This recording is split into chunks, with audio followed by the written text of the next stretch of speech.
Hello, everyone. Welcome back. Happy Monday. Thank you for watching, for listening, however you're taking in the podcast. I appreciate you taking some time out of whatever the day of the week it is that you're taking this in. Hopefully Monday. Hopefully you're starting your week with us. If not, happy Friday. Whatever it is to you, glad you could join. So a little bit of change. The last 2 weeks have been doing some panel discussions. So back to the regular format of Maximize Monday. And I have longtime friend Dacey with me here to jump on and talk about her career progression. So, Dacey, thanks for jumping on. Hope you're doing well so far. Thank you. It has been a week because it's Friday right now. Yeah. So I'm thankful for the weekend right now. I'm actually at one of my best friend's house and taking a pool break to do this. So it's a good start to a weekend. Can't Yeah, complain. definitely. Not many better ways to start that off. So, for those who need a refresher, since it's been some time since we've broken down the what we normally do on Maximize Monday, just starting off with the week ahead and some goals, motivators that I have, excuse me, I have set for myself. So, one of the main goals this week is kind of catching up. Last week I was away in Charlotte doing the internship event, so had some have some time now to kind of catch up on the projects that I left behind when I went to go do that. So, working on some open positions, some interviews, some things that you have to wrap up there. So, catch up is the name of the game for me this week, and my main goal. And still, the ending of the internship program means, hey, let's start planning for next year already. So, starting to do some stuff for that as well, and making sure year by year we make improvements to the experience. We had a great group of 14 interns this summer. I want to make sure that next year the same crop or new crop gets the same experience or better. So that's the goal starting off this week. Some motivators for me for the week ahead and things I'm looking forward to and not looking forward to. So sad news is my wife and daughter are going to the beach without me.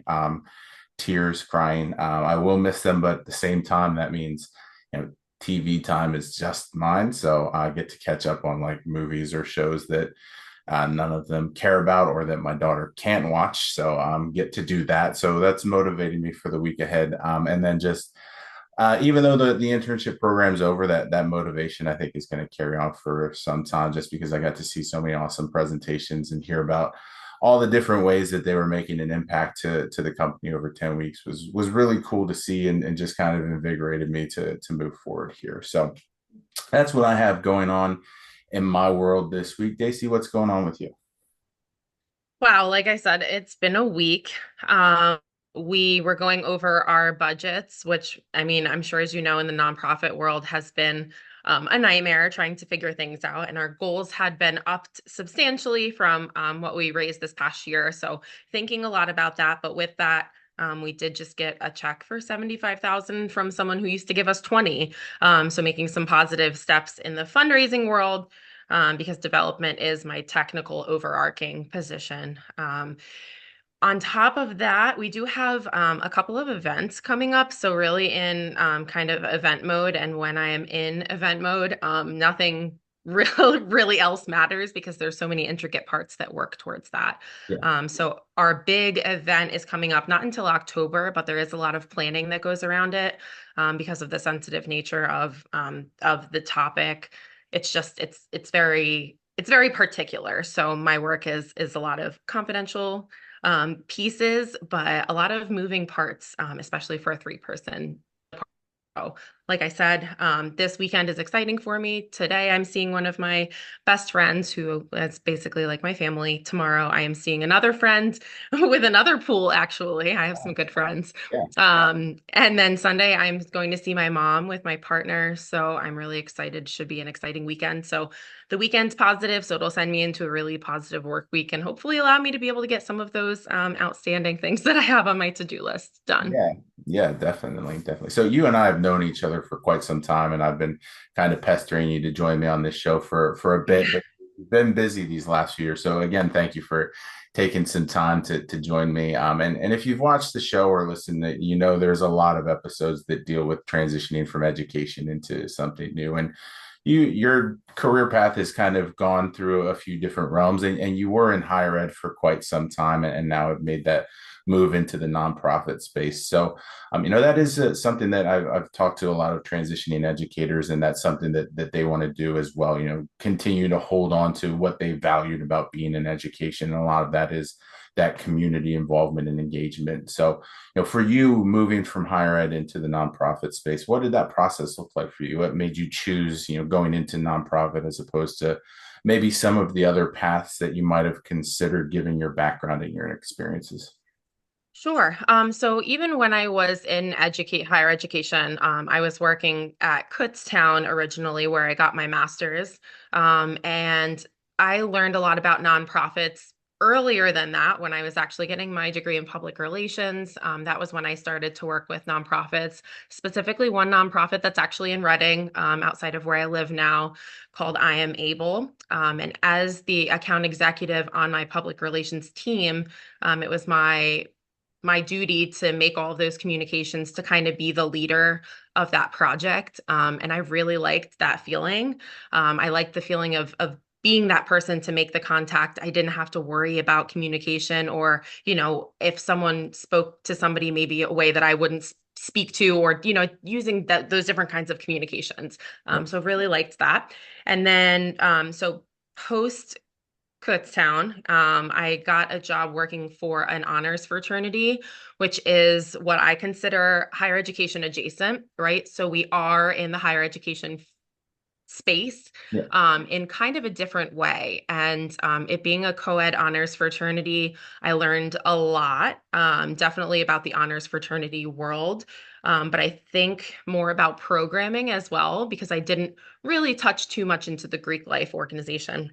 Yeah. Um, I enjoyed my time there. I knew I wanted to stay in the nonprofit field because that is, like you said, it's the community, right? It's that one-on-one. It's that really like knowing the space that you're working in, don't in education. But something about it just kept calling me. So worked at a couple other positions, always integrated social media and marketing, because that is something that I've done heavily throughout my time. So it's always been kind of starting maybe in a role with a new organization and then kind of finding my way back to that communications, coordinator, manager type of role. Yeah. So definitely, I mean, it's the excitement of the nonprofit. It's not a glamorous job. My job right now is not glamorous. It's hard, but we serve a certain population, and that population needs to be served, right? In order to create a nonprofit, there is a lot of steps that have to go into it. And in order to sustain a profitable nonprofit, not profitable, but successful nonprofit. Right. Right. There's certain things that you have to do. And if you're grant writing, so there's just a lot of, I think, working pieces that go into it that excite me because I'm a busybody. I like to stay busy.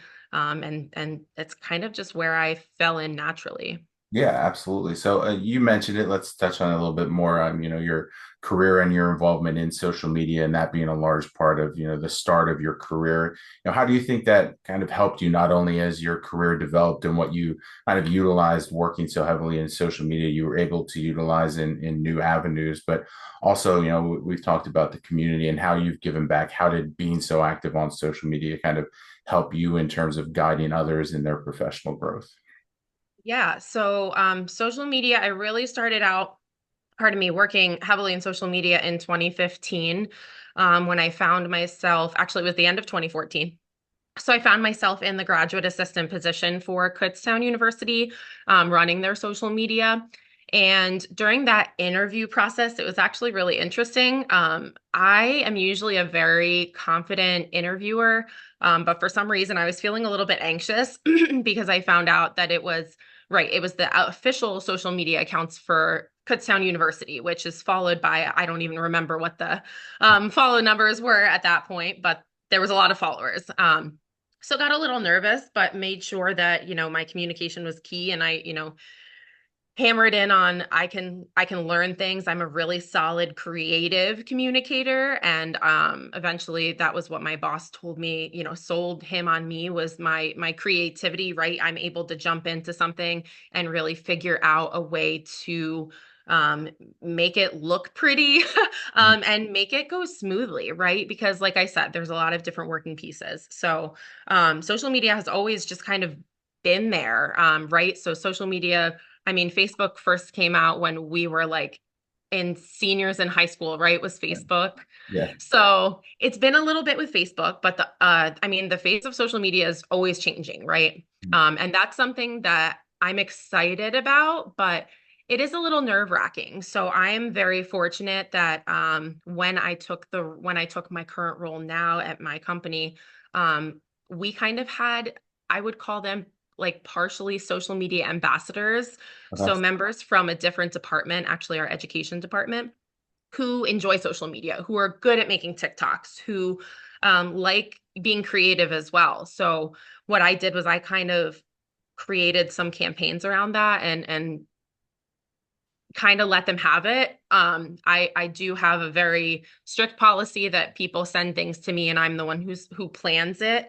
Mhm. But it hasn't always been that way. Social media can be utilized by a lot of people, but the most important thing is that you're, especially in the nonprofit sector, if you want to make sure you're getting across your mission and your vision, right? So staying in your, I don't want to say staying in your bubble, but staying in your bubble to a certain extent, and really making sure, like having control of social media when you know those things is important because it can get messy, and it has gotten messy for me before, not due to my doing, but there's just a lot of pieces that go into social media. So I'm thankful that I have so much experience and that people kind of see that in me, and then kind of my roles have always transformed from what I have originally started as, which is pretty cool, I think. Yeah, absolutely.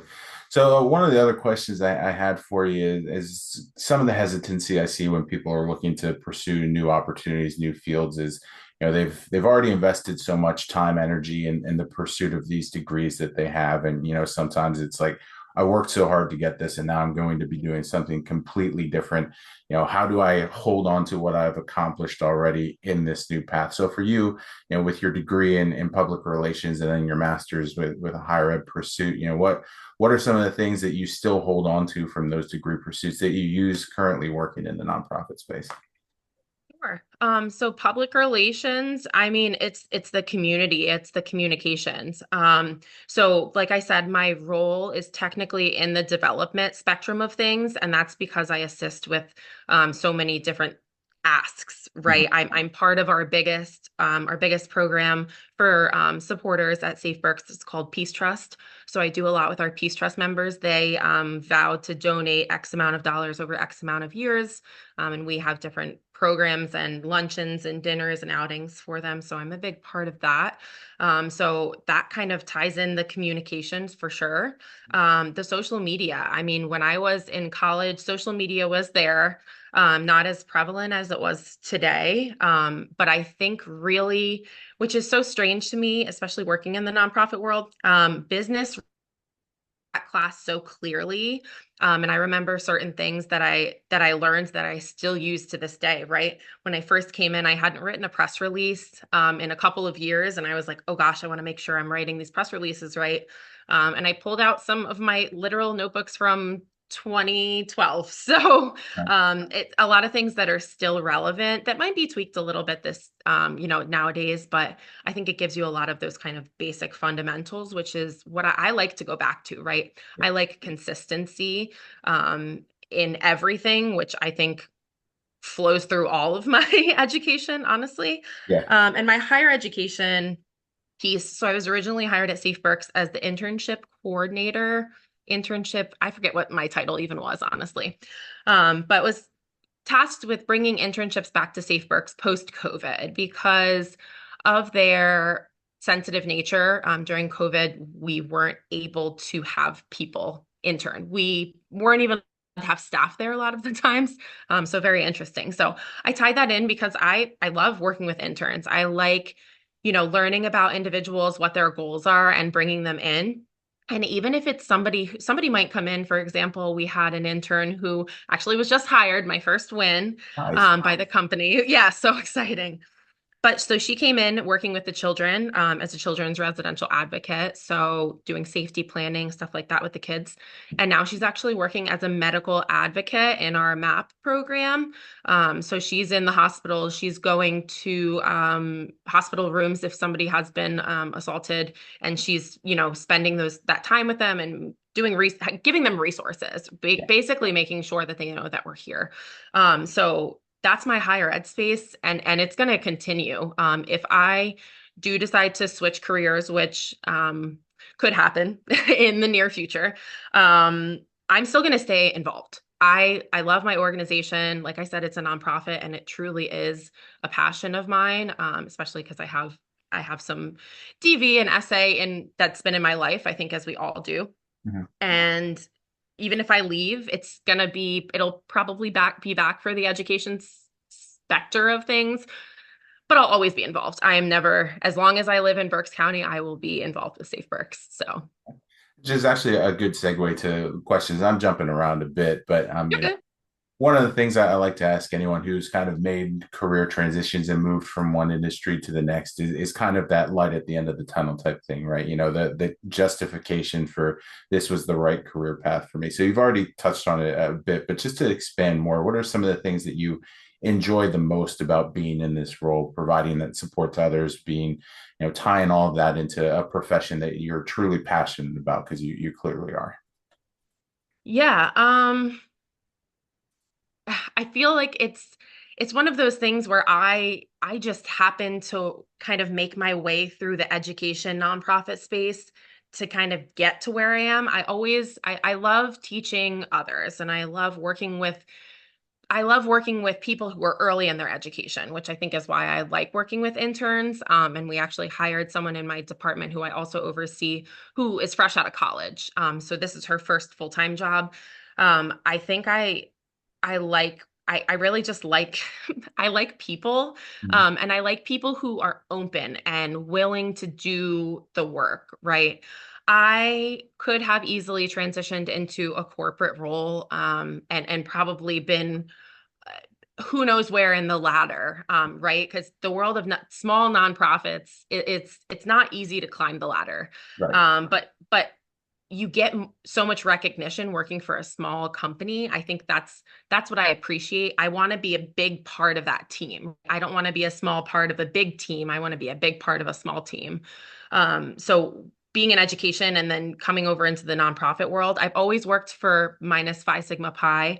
I've worked for small local nonprofits, and I think I knew that I wanted to change the community because our community struggles. And I see the struggles every day. I've seen them. So really, I mean, tying in education to nonprofits has just made perfect sense to me. And I think, like you said, with the passion, I have a lot of passion for helping others. And I mean, in my organization, like we're helping some people who really, really need help. I mean, they come in with clothes on their back, and that might be all that they have. So Yeah. I think it's just been a natural progression, but it's been exciting, and it's ever changing. My role is ever changing. Well, I mean, you're still doing the perfect setups for the next questions here, and it's a question that I get sometimes as the interviewer when people are talking to me about the next steps in their career, and it's a question I wish I got more in terms of community involvement, community engagement, because when you're looking at your next position, it's not just for the company. How can you give back to that community, and you very clearly have made that a key aspect. So going into different jobs that you've been looking into and pursuing, how did you work to make that the priority and ensure that the vision and the message of the company that you were going to join aligned with them? How much research did you have to do before even the interview to know that this was going to be the right fit for you? Great. So coming into my position now, I actually was working at Tower Health when this position came up, and it was actually a friend of mine who said, "Hey, I got this opportunity that came across my desk just from who I know, and I think it might be something you might be interested in. Like, I would also be interested in it, but I wanted to bring it to you." So I knew about Safe Berks because I went to Kutztown, and we do have an advocate, actually a community resource specialist from Safe Berks, who holds office hours at Kutztown for, honestly anybody. It doesn't need to be somebody who's going through something, or it could be maybe they had gone through something and they're looking to connect and really just talk. Mhm. So I knew about that previous CRS that was at Kutztown when I was getting my master's. So did a little bit more research based on Berks County and kind of looking at those numbers. But their website, which is something I'm working on currently, we are just got approved for website redesign, so working on that. But the website had so much information, but it was also really convoluted. So I was like, I need to know more because I feel like they're telling me a lot of things, but they're also not really telling me a lot of things. In terms of services, I saw everything and I knew everything that they the pages were messy. I was like, I got to do something about this. I want to be a part of this. So I think I came into my internship interview for the internship coordinator, already talking about communications. So they knew that, they knew I had done my homework, and that's a big piece is going in knowing. You want to go in knowing. I mean, I look at people on LinkedIn, right? I look at the people who I'm interviewing with on LinkedIn. I've always done that. I try to learn a little bit about their background, even if nothing comes up. Mhm. It's still something good to have in your back pocket to be, obviously you're not going to be like, hey, Emily, I saw you horse riding at 3 p.m. last Thursday. Right. But when you're looking at people's education, where'd they come from? Do they have a background similar to yours? Is their background something completely different and you find that interesting? It can come in key when you're asking those questions, at the end. What questions do you have? I had so many questions for Safe Berks. Our interview went from it was supposed to be an hour and it was almost 2 hours. And I was like, do you guys have time? Obviously, proper etiquette, making sure that they had time, but it went super, super long. And I think it went great because I got the position. Right. Um, but it's more than just, I mean, you're interviewing them too. Like they're interviewing you, but you're interviewing them, and you want to make sure that your goals, like you said, your personal goals align with theirs. You got to make sure you take time to think about what's important to you. Now, what's important to me is my free time. I was able to negotiate my job to working 4 10-hour days instead of 5 8s, which is super important to me because I do work two other jobs at this point because I'm crazy. But I wanted to make sure that the things that I needed too were being met. And it wasn't just, oh my God, I'm so excited about this role, this company, this opportunity. But really look at those fundamentals, which are important, I think, and should be important to everybody. Yeah, absolutely. Absolutely. So, a common question I'll get, for other people who are trying to move from one field to a new one is, how do you prepare your resume? How do you prepare for that interview? And you mentioned that you've always been pretty confident going into the interviews as it was. So, what insight can you share in terms of being that prepared, and what are some of the things that you've like to highlight as you're changing, the direction of your career to showcase the skills that you have and how it's going to align with this next role that you're pursuing? So something that I actually just started using, I want to say about 8 months ago, was actually using AI for my resume. I was really hesitant. I've used Chat GPT. I've used, a couple of different platforms for smaller things, especially when it comes to like marketing and communications, to make sure that I'm utilizing and being creative with my words because I tend to be repetitive with certain terms for descriptors that I do like. So looking at that, it gave me a boss resume. However, with all AI, you got to go through and you really got to tailor that. It can spit out some really awesome words. But my thing when I put, my resume into AI, because I have a lot of roles that have been very similar, it gave me so many similar things. And I was like, these are not the things that I've done, right? So the AI is looking at kind of like the overarching picture. And I think it made me realize I can use AI for some of these big things, but some of these smaller things, it might not be transferable from one nonprofit to the next Yeah. in terms of the actual software or in terms of something specific. But what can I pull out of that is transferable? There's always a transferable skill. Whatever you've done can always be transferred into something else, into a completely different role, into a completely different career landscape.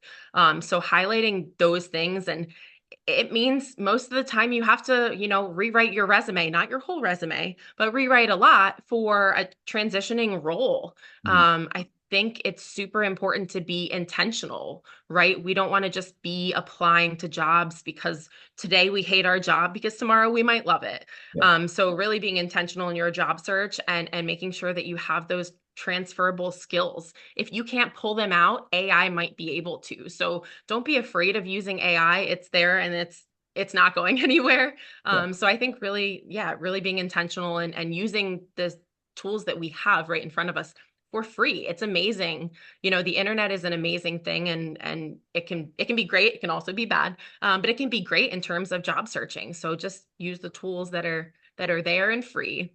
yeah, absolutely. So before I let you go, then last question I ask everyone who joins me is kind of that advice question. You've shared a lot already, obviously. So what I like to tailor it to is that piece of advice that you've received along the way during your career progression that you've kind of held on to as this was really valuable to me. It really helped me in terms of, whether that was preparing for interviews or just in terms of making sure that my search was fully aligned with what I want the next steps to be. But what was that advice that you received that you've always held on to as an important piece?